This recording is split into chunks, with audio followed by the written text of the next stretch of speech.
टंगडार, त्रेहगाम, कुपवारा और लोलाब 4 कंस्टिट्यूंसीज के लिए कुपवारा का हॉस्टल है कम से कम।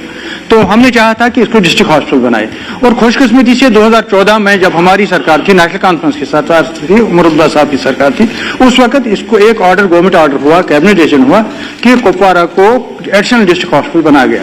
बाकायदा पोस्ट्स क्रिएट हुई, doctors, A grade doctor, B grade doctors की, पैरामेडिकल स्टाफ की, पूरा 52 मुझे याद है 52 डॉक्टर्स और पैरामेडिकल का वो उनकी क्रिएशन हो गई थी।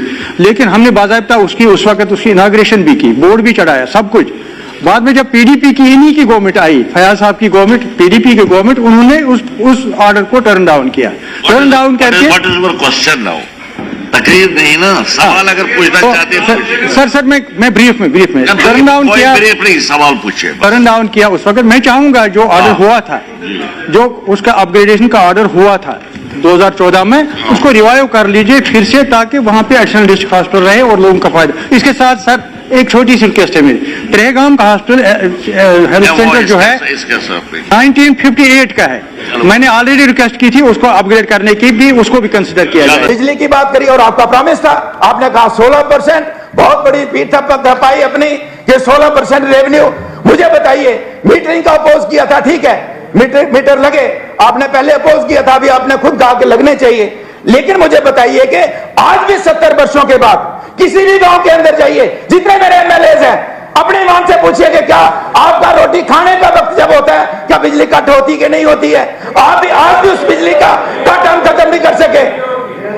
मैं आपके इलाके में जाऊंगा, मैं आपके लोगों को पूछूंगा कि बिजली, और खासकर गांव के अंदर सर, शहर में जो होता है, शहर में भी बराबर रहनी चाहिए। और आपने वादा किया कि यहाँ पे 100% मीटरिंग होगी, नो कट। लेकिन आप उन टाउन्स के अंदर, जम्मू टाउन की बात करिए, उधमपुर की बात करिए, कठुआ की बात करिए, कश्मीर के किसी टाउन की, यहाँ पे आपने 100% मीटरिंग की, उसके बाद भी आपके कट बरकरार हैं। इसी तरीके से पिछला जो आपका था बजट, उसमें और इसमें फर्क मुझे ये देखने को मिला, पिछला 31 पेज का था, इस बार 41 पेज का है, और उसका प्रिंट का पेपर भी बढ़िया है। बहुत सी चीजें मिसिंग, मैं उस पर जाना नहीं चाहता हूं। एयर कनेक्टिविटी का जिक्र था पिछली बार, इस बार नहीं है।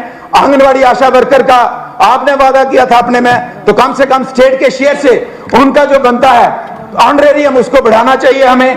कुक का आपका बहुत एक इंपॉर्टेंट इशू है कि स्कूल के अंदर जो कुक लगे हैं उनका बहुत इंपॉर्टेंट है, उनका स्टेट शेयर, बाकी स्टेट्स में सभी स्टेट्स उनको अपना शेयर देती हैं और ज्यादा पैसा देके उनका कम से कम आज उसको हम 900 रुपया महीने का देते हैं। तो काइंडली इसके ऊपर देखने की जरूरत है। पिछली बार आपने अपने इसमें कहा था कि हम टूरिज्म को इंडस्ट्री बनाएंगे, मैंने पिछली बार भी कहा था। इंडस्ट्री को तो आपने तहस नहस कर दिया। आपने जो स्टेटमेंट दी, जो इंडस्ट्री वाला यहां आना चाहता था वो टिंडपुड़ी उठा के भाग गया, आपने तो उसका दबा किया।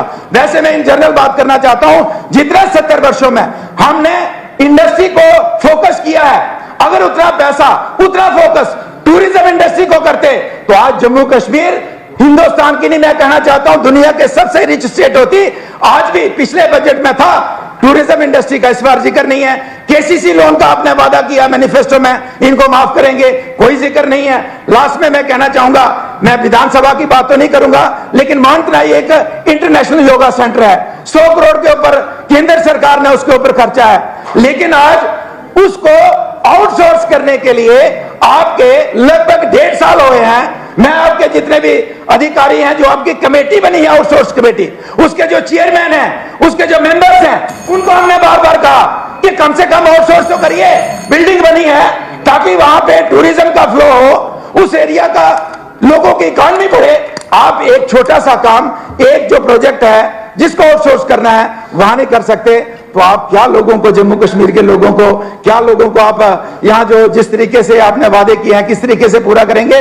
तो ऑनरेबल चेयरमैन साहब, मैं एक बार फिर से आपका धन्यवाद करना चाहूंगा कि आपने मुझे समय